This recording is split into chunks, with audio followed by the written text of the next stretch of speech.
DPD RI untuk Indonesia. Satukanindonesia.com.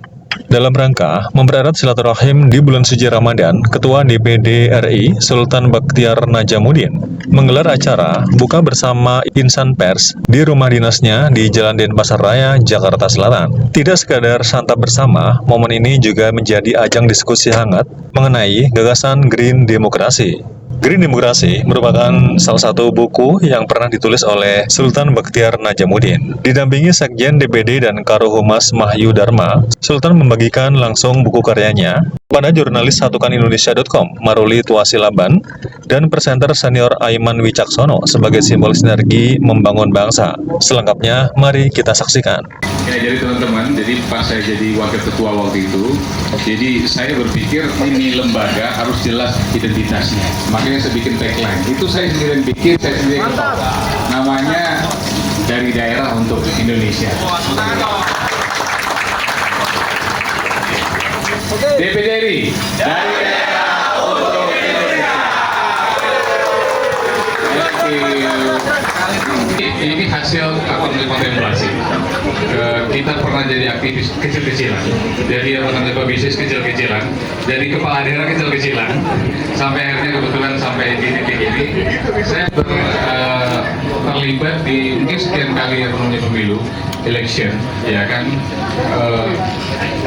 sering kalah dan lumayan banyak juga menang kalah, tapi ada beberapa hal yang dulu kemudian pada saat sekian tahun yang lalu, pada saat saya jadi wakil ketua, saya ketemu judul yang tepat untuk merefleksikan, untuk mengumpulkan semua peristiwa-peristiwa itu, namanya Green Demokrasi. Nah, demokrasi istilah, tapi beneran ini saya patenkan karena kebetulan memang belum ada istilah ini sebelumnya. Pernah waktu itu ada yang pernah ngomong di Eropa kalau nggak salah Green, tapi bukan dalam konteks titel, bukan dalam konteks ide gagasan, tapi kalimat yang lewat. Nah, saya akhirnya jadikan ini gagasan, jadikan ini bukan manifesto, bukan, tapi betul-betul politik yang high cost politik, mahal betul. Saya beberapa kali waktu diskusi dengan Pak Presiden sama, dia bilang mahal sekali. Saya berapa kali kalah pilgub, saya bilang kecil-kecilan saya Pak. Saya kalah pilgub, ya ada pernah menang. Kemudian itu satu hal yang saya bilang harus setuju kita semua bahwa politik kita mahal betul. Apapun alasannya, politik kita paling mahal di dunia. Lalu ada bab-bab tertentu yang mungkin 30%-nya itu analisa, diagnosa kalau dokter, tapi 70% itu peristiwa yang saya kumpulkan, akhirnya ketemu judulnya Green Demokrasi. Tagline-nya Hope and Balance.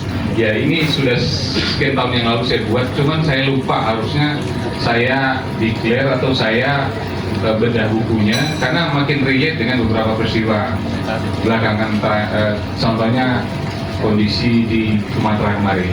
Saya sudah sampaikan ada 2-3 bab bahwa mitigasi bencana itu mulai dari ide-ide kita, karena kejadian hari itu pasti karena peristiwa atau karena kebijakan masa lalu. Selalu begitu dia. Nah, kita mulai membuat semacam alarm dari jauh-jauh hari bahwa salah satu konsep Green Demokrasi itu memastikan bahwa, saya bilang kalau DPR itu Dewan Perwakilan Rakyat, dia memang ngurusin rakyat. Nah, jangan lupa ada Dewan Perwakilan Daerah yang sebenarnya lebih dalam, bukan hanya ngurusi masyarakat, tapi ngurusi ekosistem, ngurusi sungai, flora, fauna, binatang, kemudian tanaman. Makanya saya terlibat mungkin 12 tahun, saya aktif di GLO, kemudian konferensi partai juga, saya 5 tahun terakhir saya selalu jadi speaker di situ. Saya dulu mungkin satu-satunya ketua KMPI daerah yang mengundang Miss Universe pada saat itu 2006 ya, ada dokumentasinya sih. 2006 itu 20 tahun lalu. 20 tahun lalu. Dulu ini ada teman. Jadi 2006 saya lihat ada Miss Universe berdarah Asia namanya Rio Mori. Jadi gimana caranya orang itu kita undang? Nah kebetulan kita undang dari Seattle waktu itu, data ke Jakarta, saya suruh data ke kampung saya hanya untuk plant the trees, hanya untuk nanam pohon. Habis itu saya lanjutkan nanam.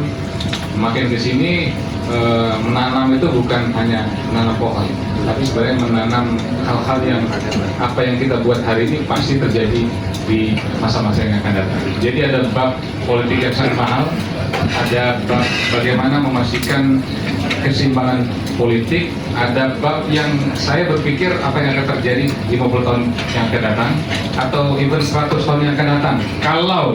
Tapi kan kalau kita tidak buat seperti itu, ada keadilan politik, ada keadilan sosial. Jadi sebenarnya kontribusi kita aja berpikir, termasuk di dalamnya bagaimana memastikan agar keseimbangan parlemen itu ada, check and balance itu ada, sehingga kualitas demokrasi, kualitas legislasi kita ke depan juga makin hari makin baik. Jadi saya mau kasih ke teman-teman, tapi babnya belum cukup karena ini masih wakil ketua. Jadi kalau udah ketua sebenarnya harus disambung Pak. Saya bilang, kalau saya mau nyaman, atau saya mau katakanlah menjadi apa judulnya, seakan-akan menjadi pejabat seumur hidup, saya harus enjoy dengan sistem sekarang. Karena gampang, saya minimal di dapil saya lumayan punya resource, saya bisa jadi berkali-kali, bahkan mungkin bisa sampai kiamat. Tapi ini nggak fair, ini nggak adil untuk teman-teman saya, untuk teman-teman kita yang akan ke depan mau berkontribusi, karena very high cost. Bisa teman-teman bayangkan, nggak penting lagi untuk belajar bab demokrasi, diskusi, sekolah, nggak penting lagi, tunggu di ujung. Tunggu di ujung, dan ini nggak bagus. Itu untuk skala daerah lokal, tapi untuk skala nasionalnya, one man one vote, ini gila. Saya sudah hitung, saya sudah simulasi, apapun lah, mungkin dianggap kita feedback atau, tapi enggak. Ini Bang Iman, ini perlu kita diskusikan. Ini politik kita ini mahal sekali. Bisa dibayangkan, one man one vote. Saya belajar saya kompilasi ya dari negara-negara lain. Kita punya jumlah pemilih 200 juta. Tingkat pendidikan kita gapnya masih tinggi sekali. Lebih tingkat ekonomi kita tinggi sekali. Mau disamaratakan? Coba bayangkan, coba logikanya. Bang Iman mau maju, coba tes saja. Abang mau maju jadi anggota DPR atau pilkada. Oke, jumlah vote-nya apa, DPT-nya sekian. Tinggal cek, oh orang pinter sekian. Anggap yang pinter, yang well educated itu kecil sekali kan. Lalu sama suara profesor doktor, orang yang berpendidikan, dengan mohon maaf, dengan keluarga-keluarga kita yang nggak tahu apa-apa, dia donating. Jadi yang paling besar itu kan yang nggak ngerti apa-apa. Ya itu yang paling gampang disasar. Karena sama, indeksnya sama. Orang yang ngerti tentang politik dengan yang nggak ngerti apa-apa sama. Nah, akhirnya kan money talk. Nah itu yang saya bilang, ini kalau nggak segera duduk, saya harus sampaikan, oke, Pak Presiden udahlah, urusan ekonomi, dan kita kita visinya relatif sama. Tapi yang kita harus diskusikan ke depan, bagaimana dengan politik. Karena akan ada undang-undang politik, revisi undang-undang, kemudian akan ada pileg nantinya, kemudian ada putusan MK terbaru. Ini kan harus diorkestrasi betul, harus diramu. Saya nggak mau mengatakan bahwa ini kepentingan DPD itu, enggak. Tapi yang pasti sama adalah biaya politik mahal. Nah, saya ada beberapa bab khusus yang ini bicara tentang hulunya. Saya selalu yakinkan teman-teman, teori saya, sepanjang hulunya nggak dibereskan, pasti hilirnya ujung-ujungnya pasti ada masalah. Nah, kita yang hari ini bicara itu lebih banyak di hilir, tapi kita lupa ada di hulu. Di hulunya itu di mana? Di konstitusi, di demokrasi. Di situ yang saya mau meyakinkan publik bahwa kita masih punya PR yang sangat penting. Keadilan politik, kemudian distribusi politik, kemudian bagaimana coba teman-teman bisa bayangkan, ya kan, kalau one man one vote, sebenci apapun kita sama teman-teman katakanlah di Amerika dengan politik yang sangat liberal, tapi ada sesuatu yang menarik, electoral votes. Electoral vote itu Bang Iman, itu menurut saya jauh lebih. Sementara teman-teman di sana itu dunia bangsa itu kan satu daratan, satu kawasan. Nah kita pulaunya ribuan. Bayangkan, provinsinya puluhan. Tapi justru yang kita hitung itu adalah kepala manusia. Sumber daya yang di situ nggak pernah kita hitung. Harusnya sih electoral vote itu salah satu atau dikombinasi, sehingga tidak ada perasaan bahwa hanya di sini saja yang kira-kira gitu. Itu tapi bukan primordial, bukan feudal, bukan. Tapi saya hanya mau meyakinkan bahwa kita mesti punya PR dan itu tugas kita semua. Dan saya yakin Presiden juga akan setuju dengan bagaimana reformasi politik ke depan. Terima kasih.